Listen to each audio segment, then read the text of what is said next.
We've got microphones everywhere in the studio here today because together we're going to explore the Zoom PodTrak P2, which bills itself as the podcast recorder for everyone's USB mic. I've never opened this box until the unboxing you're about to see in the moments ahead. So together, let's explore and determine whether the Zoom Podcast P2 is right for you. And I promise I will not continue attempting to rhyme if you'll stick around.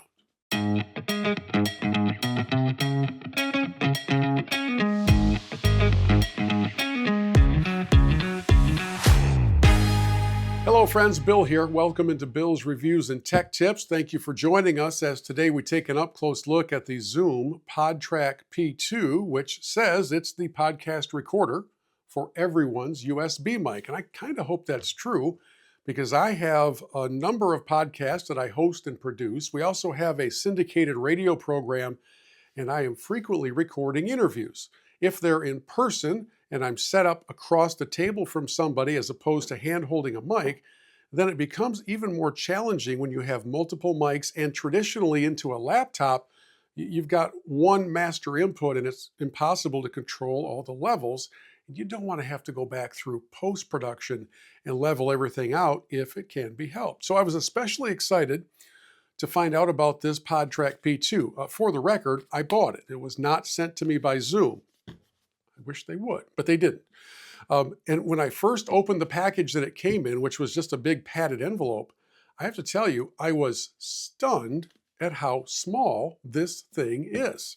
I mean, there's the palm of my hand. This is literally the size of this PodTrak P2.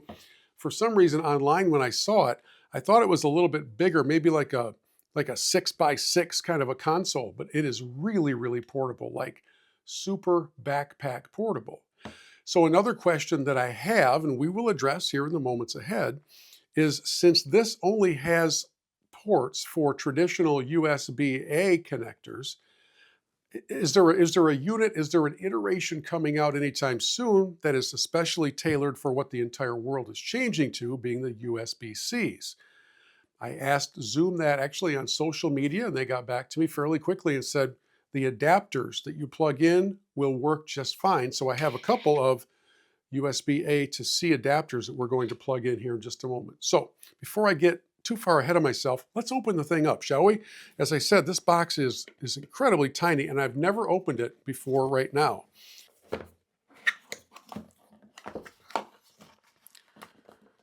As we pull open the box, we find the unit itself in not a very protective, but just a black sleeve that kind of keeps it from getting all scratched up.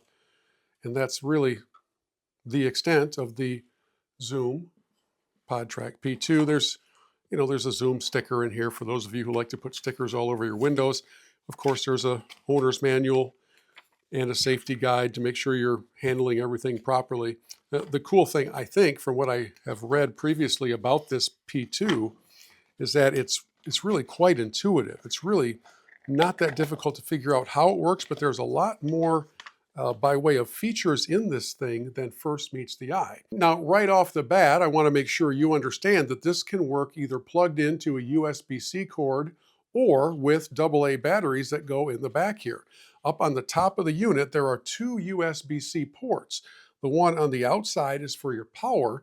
The other one will connect this unit directly into a computer so that you can take the audio straight into your computer without having to worry about an SD card in this unit. However, part of the beauty of it is it does take a microSD card to record all of your data, which makes life even easier if you're out in the middle of nowhere and you're trying to record an interview. You're not near a power source. So first and foremost, let us grab a microSD card. We will put that into the side slot here.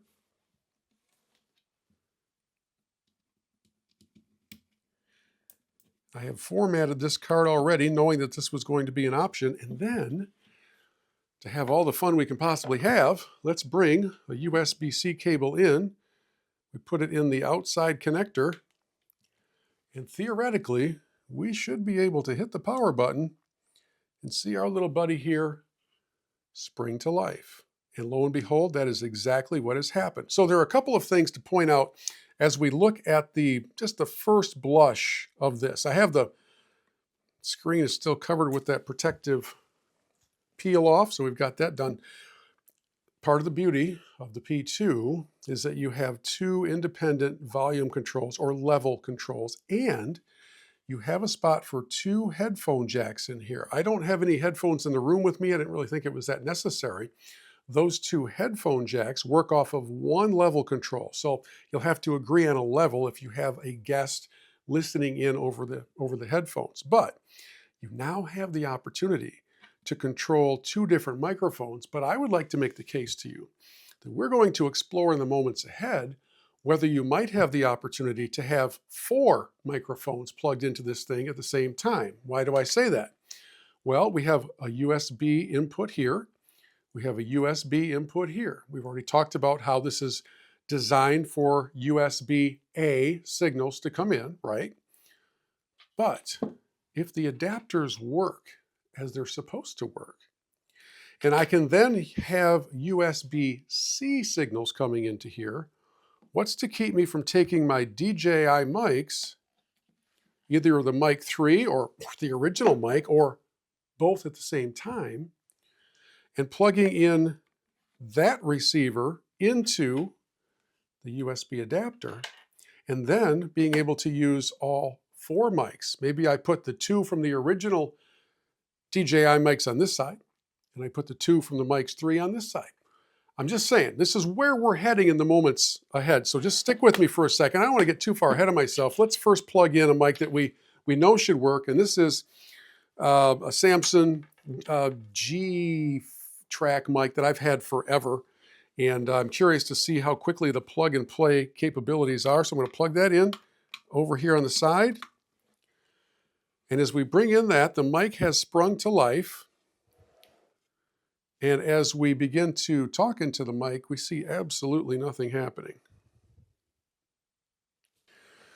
Check 1, 2, 3, 4, 5, 6, 7, 8. Check 1, 2, 3, 4, 5. Okay, we're going to run this over to the other side. Check 1, 2, 3, 4, 5, 6, 7, 8, 9. All right, now there is a list of compatible USB mics available on the Zoom website, and I really did assume that it would work with pretty much everything that has a traditional USB cable. Not the case. So that mic's no good to me.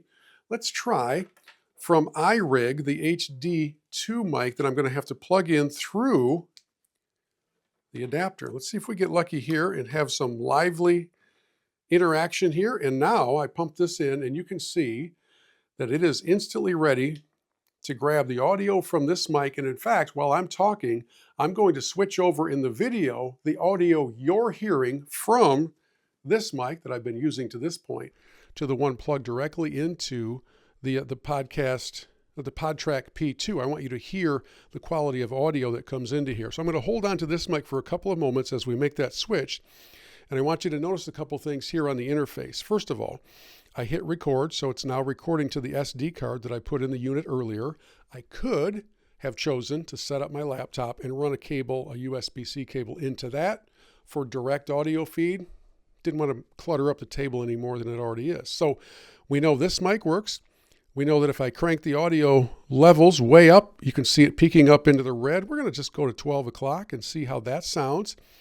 If I had headphones in, we'd be able to adjust the headphone levels there. Now, across the top here, there are a number of different buttons that you can experiment with. The most obvious is the one called mute. So I have a mic plugged into Mic 2. I'm going to hit mute, and we should see all the green lights in. Now I come back, I unmute it, and we're good to go. You also have compression settings. There's an AI noise reduction setting, and I would demonstrate that for you right now, but I'm in an incredibly quiet and soundproof studio, so it really won't make any difference to you. And we can also change tones. We can go from high to medium or mid to a lower tone. I'm just going to let this default set, but as I hit this first tone setting, if you pick up a difference in the audio you're hearing, you'll know that that's coming from that tone setting. So I'm pleased that to this point, we are able to hear and record through this USB-C mic. I'm a little surprised that it didn't work with the traditional USB-A attachment on this Samsung mic. Again, make sure you check the list of compatible mics as you start looking more and more into the Zoom PodTrak P2. Okay, let me take this mic out. And now how about we work through that little experiment that I mentioned earlier, where I grab the DJI mics and see whether or not they will play along well with others, and perhaps even allow all 4 of the mics to be active at once. That'd be pretty cool and make this even more valuable. Okay, so I have taken the other USB-C adapter. I put it into this side of the PodTrak P2. I did test it with the mic that we just used a moment ago to make sure that it was lively on both sides, and it is. So I'm going to set the level on this side over to high noon as well.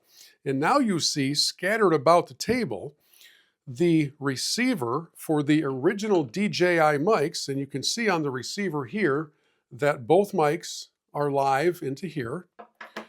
And then I have the DJI Mic 3s over here, and you can see that it's receiving signals from both of them. So I guess now the big moment of truth is, if I plug this into one side using the dongle that came with it, and I plug this into the other side using the dongle that came with it, are they going to spring to life in such a way that it allows me to use the PodTrak P2 with them? And right now, that answer appears to be no. Now that, my friends, is considerably disappointing. It takes away one of the options that I had really hoped would be a part of my kit moving forward, because being able to record, podcast and even radio interviews with multiple guests without having to bring along a larger unit, it would have been pretty cool, but it's not allowing for that. Now, let me do this. Let me turn off one of the mics for each unit, because we know that a moment ago, the single handheld mic worked just fine. So maybe it's too many inputs. So let me turn off the mic over here and see. I can just put it right back into its kit. And now the original mic, or the original DJI mic receiver, is receiving one signal, so is the 3. And at least to this point, it's not playing well with others. Okay, we'll try one more time. You saw the lights flash there momentarily when I first plugged it in, because it is recognizing that a device is plugged into it. But what it's not doing is actually allowing the input to feed all the way through into the PodTrak P2. So there goes that experiment out the door, which is unfortunate. One last time before we go. I promise not to drag this out any longer. I'm just going to power it down again. I'm going to take these mics out so that they are no longer a part of our equation. I'm going to leave this adapter in. I'm going to power the unit back on. And then I will plug in the mic that has worked for us and make sure that it still does, and it still does. So my friends, it doesn't look like a multi-mic environment is going to work for you. But if you have a couple of USB mics that are standalone and you can plug them directly in, at least we know in the case of the iRig Mic HD, we have success here with the Zoom PodTrak P2. So what is my overall assessment, my overall finding of this as we wrap up our time together? It's a really good value. It's like $79.